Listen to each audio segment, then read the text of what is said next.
Hello everyone, welcome to Come Sit at My Table. We're Tom and Melissa, and we are so happy to have you here for our video. Today we are going to make a very simple cookie that just could not be more delicious. It's the same kind of butter cookie that we often find at Christmas in large tins. You know, those round butter cookies that come packaged in stacks in large tins. This is pretty much the same cookie. And you're going to be surprised by how easy it is to make these. Literally, you only need 3 ingredients. And I guarantee you have all 3 ingredients in your kitchen right now. You could get up right now and go make these cookies. This is so easy to do that you could let your kids and grandkids make these and they could probably do it on their own. They are so delicious that everybody who tries them loves them. Let's talk about what we're going to use today to make our butter cookies. You're going to start with 1 cup of butter. Now that's 2 sticks if you're using sticks of butter.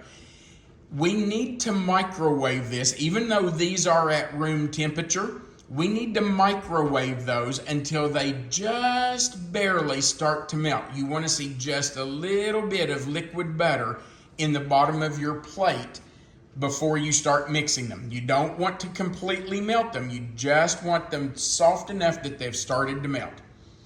We're going to use 1 cup of powdered sugar or confectioner sugar. It's known by both names. If you don't have powdered sugar in your kitchen, you can use 1/2 cup of regular white sugar. Either one works. They're going to be just as delicious no matter which one you make, which one you use, but 1/2 cup sugar or 1 cup of powdered sugar, which is what we're using today.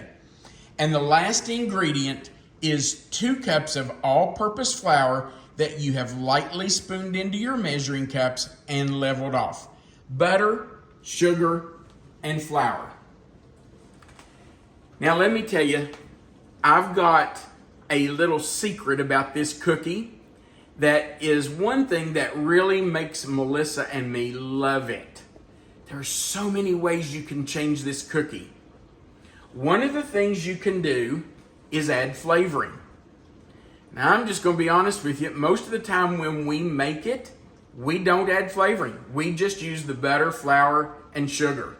We love them that way. It's traditional and it's classic. It absolutely is. It's the classic butter cookie.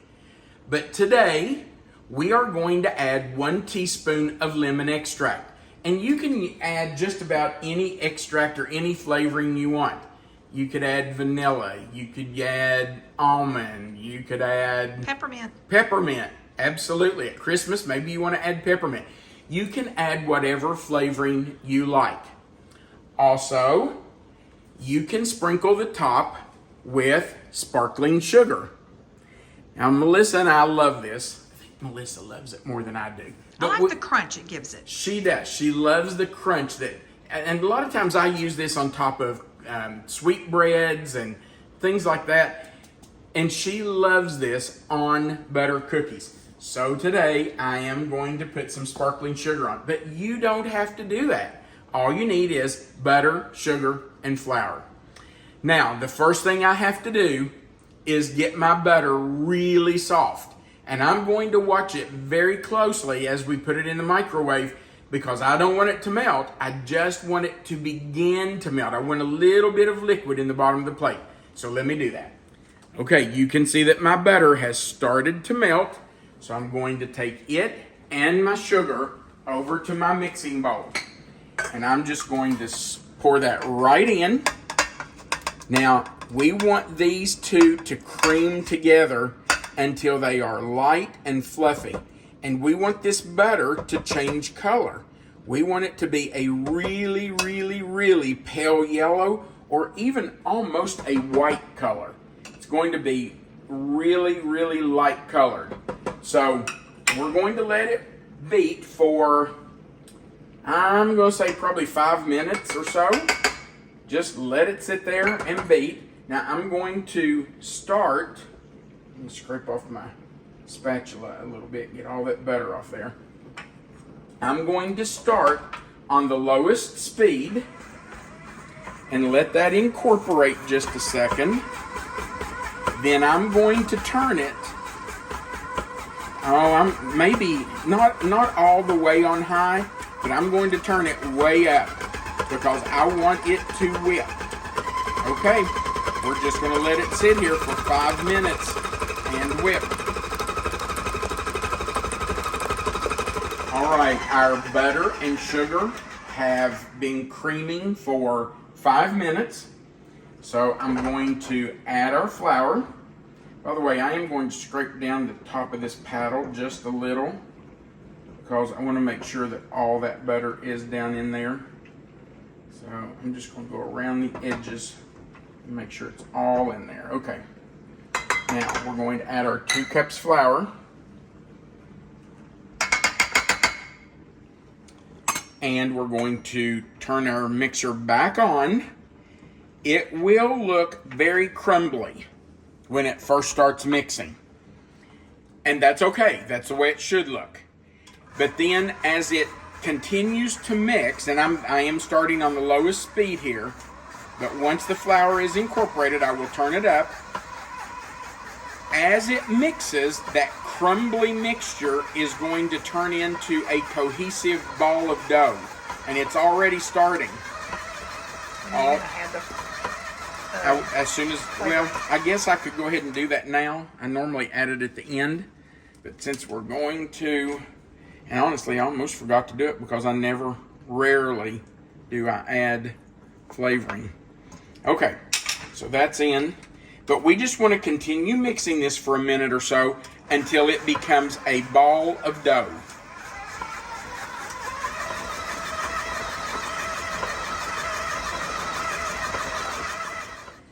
Our dough has come into a ball. Look how nice and smooth that is. Isn't that pretty? Now, all we're going to do is move that to a piece of plastic wrap that we've put out here on the counter. And of course, I'm going to scrape all of that out of the bowl. You want me to leave you some in here? No, it's okay. Sure. I'll have a cookie after a while. A cookie? I will. A cookie? A cookie, that's the plan. Self-control. Okay. We'll see if that works. I bet it won't work for me. All right. We have everything out. And now I'm just going to form this into a log, and we're going to wrap it up and go into the refrigerator for 30 minutes. So I'm just taking my hands. They're clean, I promise you. It doesn't have to be perfect, and I'll show you why. We are going to roll this up in the plastic wrap, and it's going to help us to form this into a nicer log than what I could do with my hands. Okay, so, well, kind of flattened that out, didn't I? Okay, so we're just going to take our plastic wrap and go right over it, right down around it, and then I'm just going to roll it right in that plastic wrap. Now, I'm going to take the 2 ends of the plastic wrap and hold them, and I'm just going to roll this on my counter. Look what a nice round log of dough that made.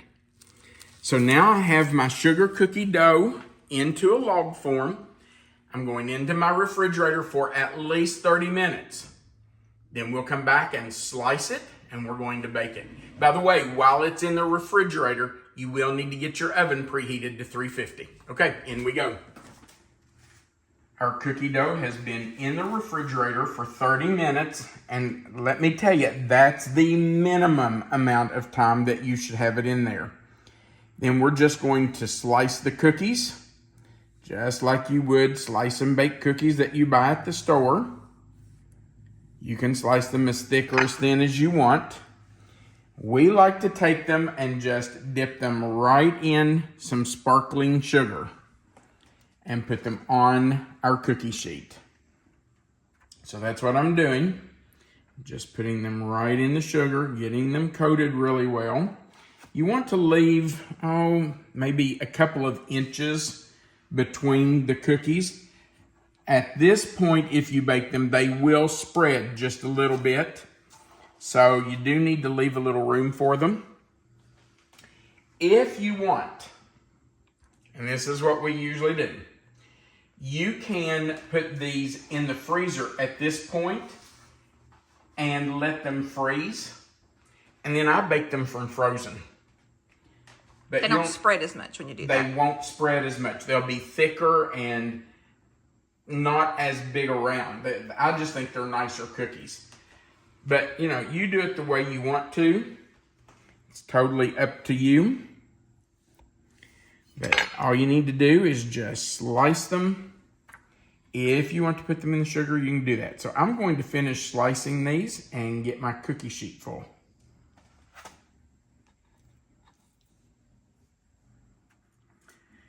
I have 9 cookies on my baking sheet, but I have decided I am going to put these in the freezer for about 15 minutes, just so they're a little more firm, because I don't want them to spread too much.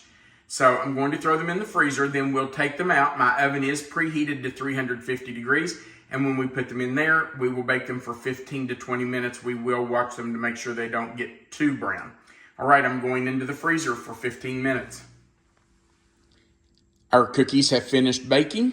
This sheet has been out of the oven for several minutes and they have started to cool. This sheet we literally just took out of the oven, so they're still hot. I'm not going to try to move them. These cookies look so nice, and I honestly believe it's because we put them back in the freezer for 15 minutes. I do that with all my cookie dough. They bake up really nice and a little thicker. Look at the bottom. I like It's the just shiny, perfectly sparkly brown. sugar on top, too. Melissa loves the sparkling sugar on top. All right, baby, you ready for the first bite? Absolutely.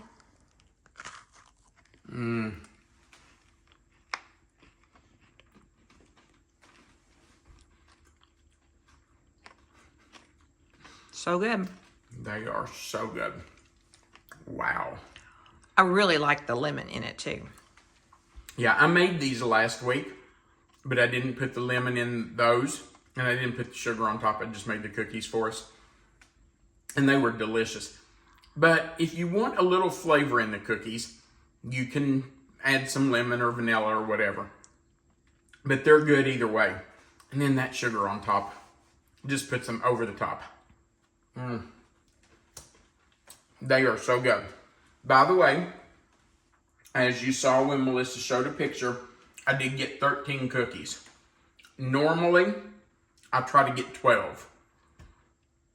So I guess I sliced these just a hair thinner than I did have done when I've made them in the past. A baker's dozen this way.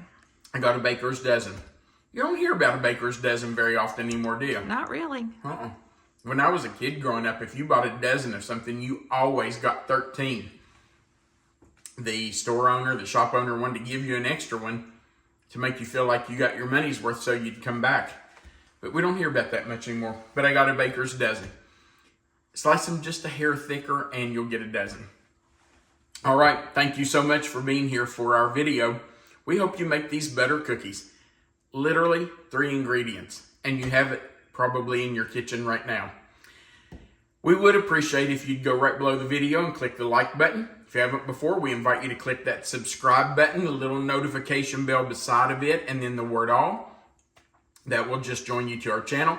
Remember that right under the video, there's a description box. In that box, you will see the title of this recipe, Butter Cookies. If you'll click anywhere in the box, it will expand. You'll find the written recipe right there. Melissa always puts the written recipe in that box for you. Under the recipe is our contact information if you want to send us any recipes for us to consider using on our channel. And under that is a link to the Amazon site where you can purchase our cookbook if you're interested in that. At the bottom of the page, there is a place for you to leave us a comment. We love reading your comments. So go down there and just shoot us a comment. We'd love to hear from you. Thank you again for watching. We do appreciate it. We want you to remember that you are always welcome to come sit at my table. Have a great day.